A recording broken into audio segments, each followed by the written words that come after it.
And welcome to the VSA Capital Tech and Transitional Energy Podcast on Thursday, the 27th of April. We're just about to run into the bank holiday weekend. It's a double-headed bank holiday weekend, so I think London's going to shut down for 10 days, which is all right. Pain in the neck to a large extent, but there we go. Phil, how you doing? All right, Andrew. I'm looking forward to the bank holiday, but I won't be shutting down for 10 days. No, I promised you I'll be nice to you today. Told me off for not being very nice to you last week.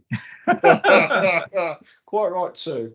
Yeah. Well, also I'm going in between the bank holidays. I'm going to Israel, actually to a sort of a tech conference. So we probably won't get. I don't know. We'll probably do You'll do a podcast probably next week, but I won't. I'll be in Israel, where obviously a lot of the really interesting tech companies come out of Israel. So I'll be there, trying to find some good ones to see what we can do in London. Although it has to be said at the moment, the London market, as we say in our industry, the window is currently shut. It's not just me saying it. I talked to a lot of other CEOs of a lot of the other bigger brokers, and they're all saying exactly the same. Very difficult to raise money at the moment in London. So companies that got a lot of cash are in a pretty good position. I don't know. Have you got any sort of general thoughts on the market, Phil, you want to lead off on? Well, yeah. I mean, it's. I guess a lot of the news, Andrew, this week is from the States, particularly in tech, and everyone's trying to kind of figure out what's happening with the economy and what's happening with business spend. And so we had, Microsoft is a great one to kind of start off with, given its exposure to global business and consumers as well. And they've just reported their first quarter results. And what was quite interesting, caught my eye in this one, was, I mean, their revenue was up by 7% to 53 billion, but they were saying that they'd still seen a pretty strong performance in their cloud services business. I mean, they're one of the biggest in the market. This is their Azure business, and that was up by 27% in the quarter. And they were still pretty positive on their outlook there and on the opportunities for AI. And then more interestingly for me, in particular, was because we've seen a lot of weakness in semiconductors and in sales related to PCs and consumer electronics, is that their Windows, the core Windows business was relatively stable at $13 billion. So, it's a kind of pretty reasonable under the circumstances, I thought, actually. But also, I mean, in general, I mean, a couple of points there. I thought it's quite, we've had a whole load of these people report this week.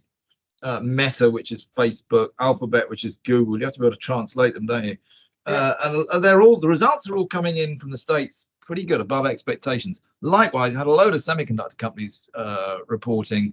I think this morning we had Samsung and one other, I forget. But they've all actually been pretty good. And I'll tell you another sort of interesting thing. This isn't necessarily tech and transit. I find it quite interesting. We saw today that in China, and geopolitics is so important in this market, that actually the sort of profits of companies are down like 20-something%. And yet the Chinese GDP is growing. In the West, what we're seeing is that profits are going up, and yet GDP isn't growing. So what we're seeing, funny enough, is that in the West, companies are taking advantage at the moment of the current environment and pushing up margins, which is great for the companies, not so good for the economy. Clearly, you've got the exact opposite in China, where margins are being squeezed, so we're seeing profits for companies come down, but GDP is growing because they're still pumping out like I don't know what.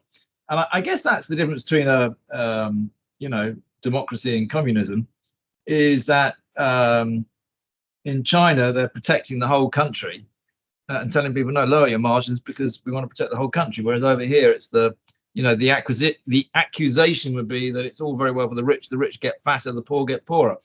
That's a really sweeping statement. It's a really pretty sweeping comment. But I don't know if you've got a view on that, Phil? Well, I do actually. That's a very interesting observation. And over here, in the West, if there's any sniff of price controlling in the market, then regulators are right on it, or monopolistic control. But that does segue into nicely that the UK competition authorities are proposing blocking Microsoft's 69 billion acquisition of Activision, the gaming's maker. Over concern over it dominating, the growing cloud gaming platforms. So, interesting observations you make there, Andrew, on that, and on how you're right about the margins and being able to put pricing up in an inflationary environment, and hold profits. I say it's may cause some people to grimace though. Going back to your point though about the Activision situation, it's pretty bad, isn't it? The headline of the FT this morning was Activision blasts the UK as closed for business after regulators block $75 billion Microsoft deal. I mean, unfortunately, at the moment, we are hearing from just about every angle that the UK is closed for business. We've talked a bit about in this podcast how difficult it is. I started off saying the window is shut. Every day we seem to have a bid for another company, and the number of stocks listed on the public markets are shrinking by the day. You know what? I also noticed in the FT today there was actually quite a good article about Rishi Sunak, basically saying that he is quietly getting on and doing things. Their quote was, "Rishi arrives, Rishi delivers, Rishi moves on." He's knocking down all these little hurdles, but the problem is he's somewhat lacking in a personality. So can he get re-elected? Well, Boris had a big personality, but let's be honest, he was a complete and utter buffoon. Will Rishi get re-elected? I don't know. Maybe the country will look at it and go, you know what, he's actually done things. I don't know. I'm not a political commentator. What I do know is that, and this is another sort of generalist point again for me, and I apologise if I've got the generalist bit going on too long, just get onto stocks, is that obviously it's the marginal voter that wins the election.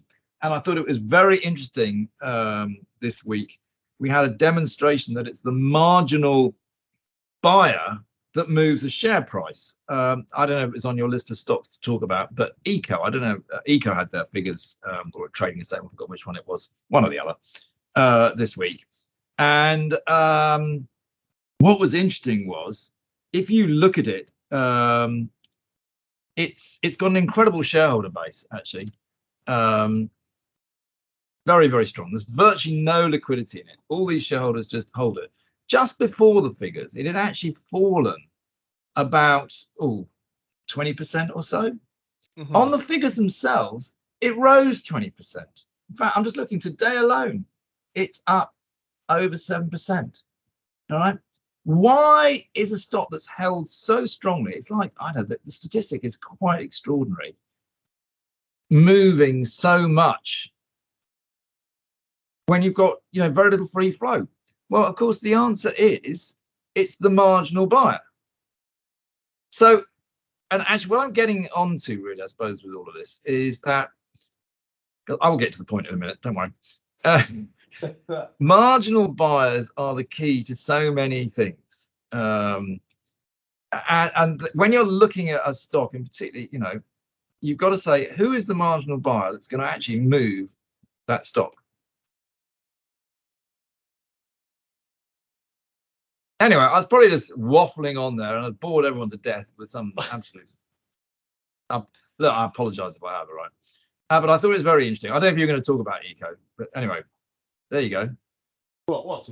You can probably talk further back. Well, look, marginal buyers always amazes me how the oil price moves. Like, where you get a small squeeze in output, really shifts the price in oil. So there's a big element in what you say. But I guess I'll lead on to, look, we've been, Andrew, something I did want to talk about today is like end markets and who's spending money and who's not spending money. And we talked about weakness in the sort of computer markets and consumer, in electronics for consumers, where we had a big boom and then we had inventories and chips, and they're unwinding at the moment, affecting some chip companies. But I have been looking at the wider results, and I saw that it's not an area we look at in great detail, but where investors will have exposure to for wider funds, and that's on medical equipment and technology. It's not biotech. This is medical equipment that's used in hospitals and laboratories.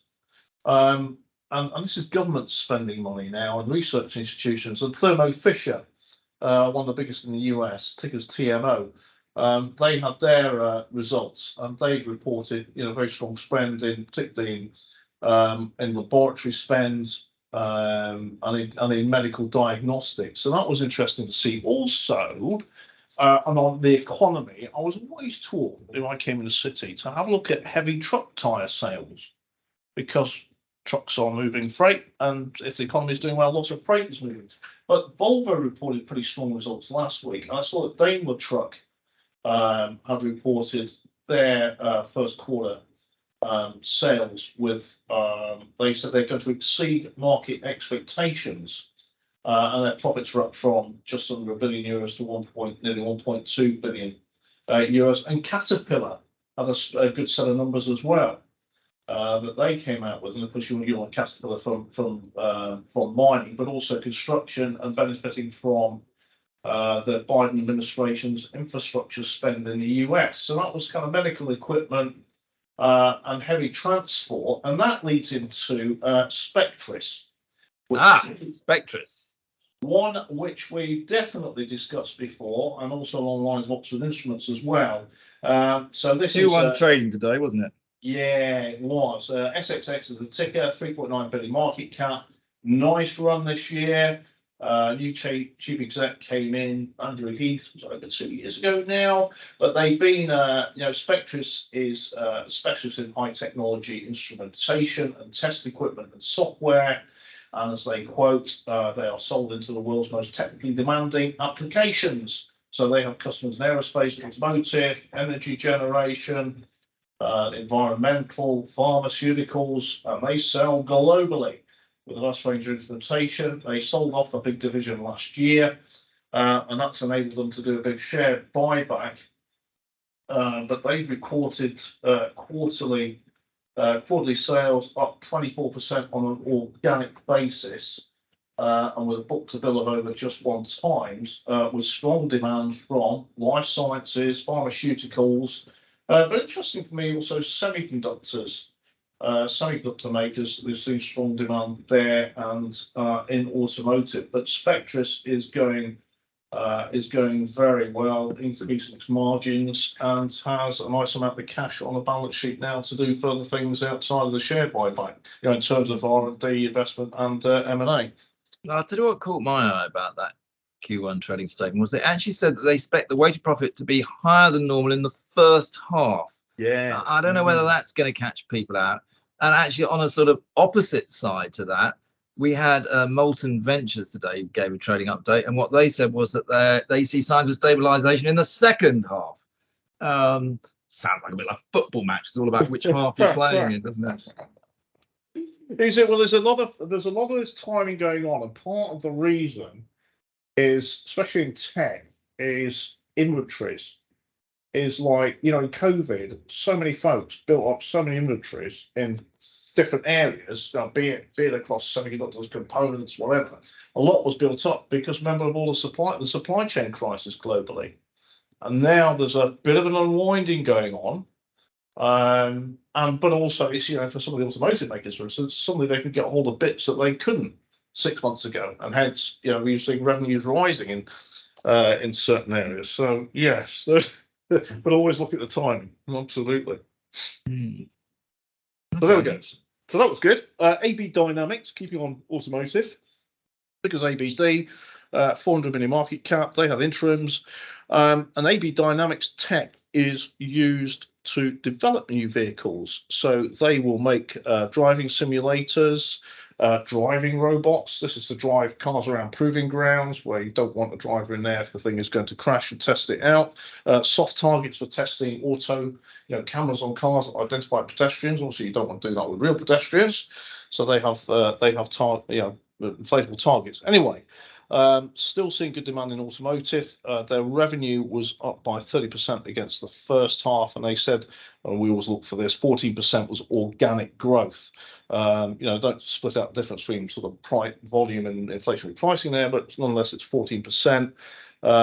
With good demand from particularly robots and advanced driver assist platforms for proving grounds for tests. So this is all about the automotive manufacturers themselves still spending on development, which is encouraging. So that was quite a decent set of results from them. The cash flow, yeah, sales are up by 30%, cash flow from operations up by 12%. So, and it's got, there's cash on the balance sheet, so that looked okay.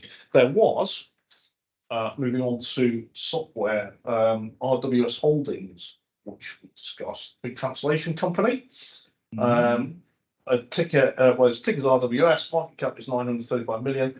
So they, translation for websites, they specialize in websites, patents, translations. I mean, there's a massive amount of translation. Any instruction manual you get for something has got multiple languages in it, all needs translating. And it can't all be done by computer. Computer, is complemented by human translators anyway. RWS had a half-year trading update, and it was a bit of a profits warning. And they provide their translation services to corporations across the world. And they reported revenue growth of 2.5%. To 366 million in their first half, and that represents an organic constant currency, which is like exchange rates, contraction of 6.8%, which was offset, they said, by favourable currency movements. But that was on a like for like, so that wasn't good. They saw softer activity levels, and quote, we're seeing this a lot, slower decision making among certain clients. i.e. they're delaying their spend and ordering, so that was not particularly good for RWS. But that's one that you want to be watching and seeing how things, looking for any turn in recovery there, because the shares have certainly come off. That was not good. Sticking on software, I don't know if you saw, company I've come across before, ActiveOps. No. What is that one? ActiveOps, all one word, ActiveOps, PLC, ticker is AOM, 58 million market cap, and their software is used for managing what's called ActiveOps. Well, I guess it includes the name, it's operations, so it's business operations. So it's used for things like employee payments, claims. They are involved in what we've got, compliance, analytics software. Anyway, so they reported their trading update for year end, and they have said, please announce, following positive trading, they're expecting to deliver results ahead of expectations, with their revenue up 11% to 25 million. High gross margins, that's always good. We're looking out for that. And a positive adjusted EBITDA with end cash of 15.4 million expected. But I looked at that, the forecasts are for the revenue to increase from 23 million this year to 25 next, with EBITDA break even at the moment, which is interesting. So this thing is moving to profit, but it's got cash on a balance sheet. It's not been the best of performance, has it, over the last few years? So it's been around for a while. Not really looked at it, I'll be honest with you, but it's not been that great, is it? No, but it looks like it's moving in the right direction, and in the current environment, in terms of spend on software in certain areas. Yeah, interesting. Shareholders, actually. Have you ever looked at the shareholders? You've got me looking at this one now. Yeah. You've got Canaccord Genuity with 15%. Schroders have got 8.6%. Calculus, who are a VC fund, they've got 6%. They're quite aggressive. Gresham House, they're always interesting to follow, 5%. River and Mercantile, SVM, Soros have got 3%. It's quite an relatively active share as well. Interesting. Good spot. Well done, Phil. There we go. Oh, thank you very much. See, I told you I was going to be nice to you this week. That was very kind of you. Right. Echo, ECKOH, ticket is ECK. And I just talked about that one. I talked about the strange movements, but you can do it. It's fine. But that was what I led off on. No, Echo. Well, as you mentioned it, so I'll follow through. All right. Yeah, I mean they were. It's interesting this because I've met this company before as well. They're involved in its contact center engagement. So basically, you call up a call center, and suddenly they start asking you about your personal details and your card numbers, address, etc. And they have technology that gets around the operator of the contact centers actually having the full details. So you will at some stage be keying in information, and their software does this. And they have said that, again, this is interesting to me because this all relates to, the way consumers spend. Contact centers will be consumers contacting them for whatever reason, e-commerce or paying their lecky bills or whatever. But they're seeing, they are enjoying good spend, and they said the board expects revenue adjusted operating profit to be significantly ahead of the prior year. With revenues of 39 million versus 31.8, adjusted profit of 7.6 versus 5.2. That was slightly ahead of the profit, slightly ahead of expectations, and decent cash generation as well, and growing in the US, which is pretty good for a UK-based company. But so obviously, I was talking about the fact that it's got this incredible shareholder base. I just looked up whilst in between actually, so I'll tell you now. The rotation off Icon, they give you a rotation factor, which is basically shows how much people are turning it over. Their rotation, no change, is 99.51%. That's why I say it's the marginal buyer who does it. The reason actually, whenever I look at this stock quite a lot, is I own it in my mother's IHT portfolio that I run. Hasn't necessarily been the best, but it's because it's a very sticky shareholder base. Anyway, there we go. We better move on from that one. Right. So we move on to one which I've recommended at the end of last year. Centralnic. Ah, yes, you did, yeah. Yeah. So these shares have not done well this year, but we're only at the end of April, so we shall see. The ticket is CNIC, Centralnic, 343 million market cap. Their software is used by, and this is global businesses, and it is to manage their domain names. So big organizations own many domain names for their websites and platforms. They also manage email systems, but it's all about brand protection services, because ultimately, in terms of brands ownerships, the domain names around those brands are hugely important if you're marketing online. And they had said, this is an update, they're expecting gross revenue of approximately just under $195 million, gross profits of US $45.8 million, and EBITDA of $21.3 million. So this is for the 3 months ending March, and that's an increase in revenue of up 24%, profits up by 15%. So actually, that to me looks not too bad, and I like this for its cash. For its cash as well. Their cash is up to $103 million from $95 million. So this is at the end of March, from the end of December, and their net debt is coming down. So, I think that looks a bit unduly punished. And they've signed an agreement with Microsoft Bing, that's in terms of advertising using AI capability. And they've got existing relationships with Google and Yahoo as well. So, my